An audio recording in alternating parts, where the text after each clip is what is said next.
मित्रों, आपने सुना होगा फाइनेंशियल ऑडिट के बारे में। कंट्रोलर, ऑडिटर जनरल, सीएजी जो ऑडिट करते हैं, पैसों के ऑडिट के बारे में। लेकिन क्या आप ये जानते हैं कि ये ऑडिट हम बाकी चीज़ों का भी कर सकते हैं, यानी इमोशनल ऑडिट। फाइनेंशियल ऑडिट के अलावा बाकी ऑडिट हैं एक्सरसाइज का ऑडिट, कैलोरी ऑडिट और कोई भी ऑडिट जो आपको लगता है, टाइम ऑडिट।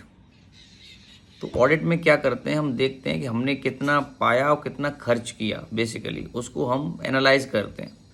सो जब पैसों के संदर्भ में होता है, उसी तरह से इमोशंस, यानी कौन हमारे प्रति कितना प्यार दर्शाता है और हम क्या वास्तव में उसको उतना प्यार दे रहे हैं, प्यार दे पा रहे हैं क्या। सो जब हम इस इमोशंस को एनालाइज करेंगे, so this will be called as your emotional audit.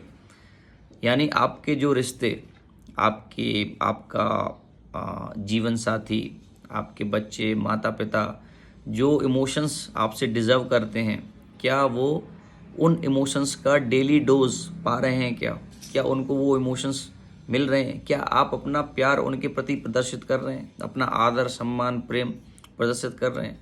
तो ये इमोशनल ऑडिट है, इसकी बहुत आवश्यकता है। दूसरा, टाइम ऑडिट। यदि आपको लगता है कि आप अपने समय का, जो ईश्वर ने एक दिन में हमें 24 घंटे दिए हैं, उस समय का सही से उपयोग नहीं कर रहे, तो आपको टाइम ऑडिट की भी आवश्यकता है। यानी आपने 24 घंटे में क्या क्या काम किया, आप उसको लिखें, पेन डाउन करें, और कुछ हफ्तों के बाद या महीनों के बाद आप देख सकते हैं कि आप फ्रिक्वेंटली किन चीज़ों में समय व्यर्थ करते हैं और कहाँ आपको समय कम खर्च करने की आवश्यकता है और कहाँ समय अधिक खर्च करने की आवश्यकता है। इसी प्रकार आप कैलोरी ऑडिट भी कर सकते हैं। जो लोग हेल्थ कॉन्शियस हैं कि आप दिन में कितनी कैलोरी खाते हैं, डेली उसका ऑडिट रखें, एक लेखा जोखा रखें, और उसके बाद उसको ऑडिट करें कि आपका मुख्य रूप से कैलोरीज कहाँ से आ रही हैं, और आपको लग रहा है कि ये जो कैलोरीज हैं इसमें न्यूट्रिएंट्स बहुत कम है, तो आप उसको रिमूव कर सकते हैं।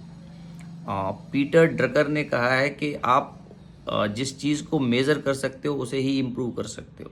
यानी इम्प्रूवमेंट की फर्स्ट स्टेप है to measure that particular thing. So अगर आपको इमोशनली ज़्यादा स्ट्रांग बनना है तो इमोशंस को मेज़र करिए, उसका ऑडिट करिए। यदि आपको हेल्थ पॉइंट ऑफ व्यू से, तो आप कैलोरी ऑडिट कर सकते हैं, एक्सरसाइज ऑडिट कर सकते हैं कि दिन में आपने कितनी एक्सरसाइज की और लगातार एक वीक में कितनी एक्सरसाइज की, एक महीने में कितनी एक्सरसाइज की, कितने दिन ऑफ लिया। तो ये ऑडिट जो टर्म है और ऑडिट जो कंसेप्ट है, वो आप अपने दैनिक जीवन में भी उपयोग कर सकते हैं और अपने जीवन को समृद्ध कर सकते हैं। मेरी पूरी शुभकामनाएं आपके साथ कि आप अपने जीवन में इन सभी चीज़ों का, प्लस जो आपको अधिक महत्वपूर्ण लगती हैं, उन सभी चीज़ों का ऑडिट करेंगे और अपने जीवन को, परिवार को, समाज को समृद्ध बनाएंगे।